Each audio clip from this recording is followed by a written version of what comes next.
حسین مکان بنا لیں، اچھی طرح یاد رکھنا کوئی گارنٹی ہے کہ اس مکان میں ہم رہیں گے بھی، اور رہیں گے تو کتنے دن تک رہیں گے؟ آپ مجھے بتائیں، خوبصورت سے خوبصورت مکان بنانے والے مکان ابھی تیار بھی نہیں ہوا اور ان کا انتقال ہو جاتا ہے، یا مکان تیار ہوا ابھی اس کا افتتاح ہی ہوا تھا، ابھی اس کا انوگریشن ہی ہوا تھا کہ کسی بنانے والے کا، محنت کرنے والے کا انتقال ہو جاتا ہے۔ یہ بار بار ہمارے تجربے میں ہے۔ چلیں ٹھیک ہے، اگر کوئی خوش نصیب اس مکان میں رہے بھی تو کتنے دن تک رہے گا؟ ہم نے اے سی لگائی، ہم نے پنکھے لگائے، ہم نے لائٹ لگائی، ساری خوبصورت چیز رکھی، لیکن آپ مجھے بتائیں کتنے دن رہو گے؟ اس کی گارنٹی ہے۔ لیکن آؤ، ایک مکان وہ بھی ہے جس میں رہنا یقینی ہے، اور اللہ اکبر، اس میں گارنٹی بھی ہے کہ رہنا کتنے دن تک کے ہے۔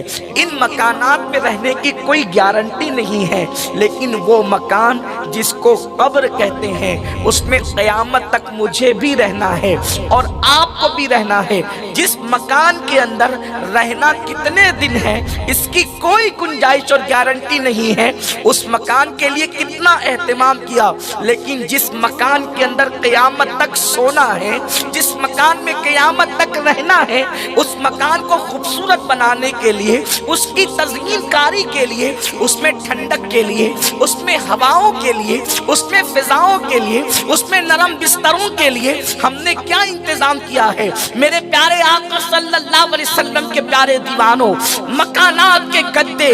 قیمتی پیسے خرچ کر کے خریدے جا سکتے ہیں، مگر قبر کے گدے قیمتی پیسے خرچ کر کے دنیا کے اندر خریدے نہیں جا سکتے، بلکہ اس کی ایک کنڈیشن ہے، اللہ اکبر، اللہ کو راضی کرنا ہوگا، گناہوں سے بچنا ہوگا۔ قبر میں بھی کرتے ہیں، قبر میں بھی کرتے ہیں۔ کس نے کہہ دیا کہ قبر میں صرف مٹی ہی مٹی ہے؟ بلکہ اللہ جس سے راضی ہو جاتا ہے، اللہ کو جو منا لیتے ہیں، ان کے لیے دنیا کے نہیں بلکہ جنت کا بستر لگایا جاتا ہے اور اتنی خوبصورت نیند سلایا جاتا ہے، فرشتے آ کر کہتے ہیں نم کا نومت العروس، ایسے سو جا جیسے پہلی رات کی دلہن سوتی ہے۔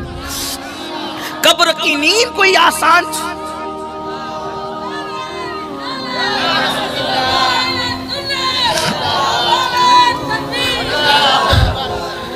دنیا کے گدوں پہ سو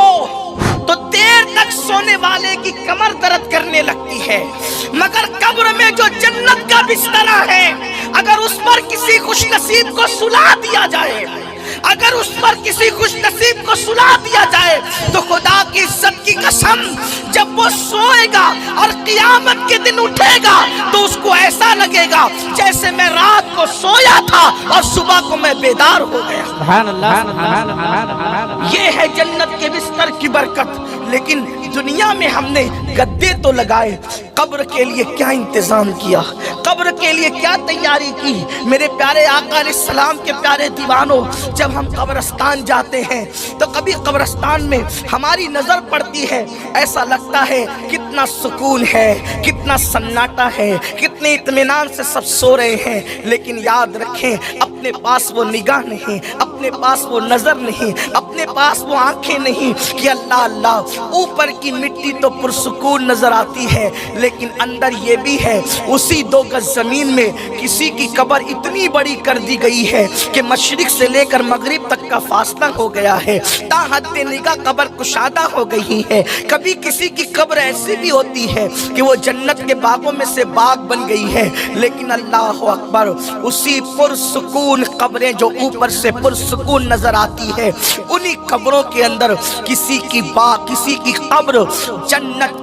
جنت کے باغوں میں سے باغ بنی ہے، اور کسی کی قبر جو ہے جہنم کے گڑھوں میں سے ایک گڑھا بن گئی ہے۔ ہاں ہاں، وہ سانپوں کا بسیرا، وہ بچھوؤں کا بسیرا، وہ فرشتوں کے ہاتھوں میں آگ کے ہتھوڑے، وہ فرشتوں کے ہاتھوں میں آگ کے گھوسے۔ میرے پیارے آقا صلی اللہ علیہ وسلم کے پیارے دیوانوں، مجھے بتاؤ دنیا کی رنگ ہویلیوں میں زندگی گزارنے والوں، کبھی سوچا کہ 2 گز زمین کے اندر ہمیں بھی جانا ہے؟ 5-5 ایکڑ زمین پہ اترانے والوں، 50-50 ایکڑ زمین پہ اترانے والوں، 100 ایکڑ زمین کو اپنے نام پہ کرنے والوں، کبھی سوچا بھی کہ مالدار بھی مرے گا تو 2 گز زمین ہی ملے گی، غریب بھی مرے گا تو 2 گز زمین ہی ملے گی، امیر بھی مرے گا تو 2 گز زمین ہی ملے گی، فقیر بھی مرے گا تو 2 گز زمین ہی ملے گی؟ آؤ اس قبر کے لیے کیا تیاری کی ہے میرے پیارے آقا صلی اللہ علیہ وسلم کے پیارے دیوانوں؟ قبر آخر قبر ہے، قبر آخر قبر ہے۔ حضرت سیدنا امیر المومنین عثمان ذو النورین رضی